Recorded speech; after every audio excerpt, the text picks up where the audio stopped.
Hello friends, আমার চ্যানেলে আপনাদেরকে স্বাগতম। আমি আবারও চলে এসেছি নিত্য নতুন হেলথ টিপস নিয়ে। আজকে আমরা জানবো আমাদের ত্বককে কীভাবে সুস্থ রাখা যায়। ত্বককে সুস্থ রাখতে গেলে অবশ্যই আপনাদেরকে প্রতিদিন 2.5 থেকে 3 লিটার পানি পান করতে হবে এবং আমাদেরকে খেয়াল রাখতে হবে যেন কোনোভাবে কোষ্ঠকাঠিন্যতা না হয়। কোষ্ঠকাঠিন্যতায় মুখে ব্রণ হয়, মেস্তা হয় এবং নানা ধরনের উপসর্গ দেখা দেয়। এই স্কিন ইনফেকশনের ক্ষেত্রে ডক্টরের পরামর্শ অনুযায়ী আপনি ট্রিটমেন্ট ফলো করবেন। আর যদি ঘরোয়াভাবে নিজেকে ফিট রাখতে চান তাহলে আমি বলবো অবশ্যই আপনাকে প্রচুর পরিমাণে পানি এবং শাকসবজি এবং ভিটামিন সি সমৃদ্ধ খাবার খেতে হবে।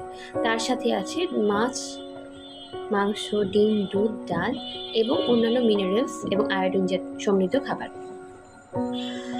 আপনাকে কোষ্ঠকাঠিন্যতা এড়িয়ে চলতে গেলে অবশ্যই ফাইবার সমৃদ্ধ খাবার খেতে হবে।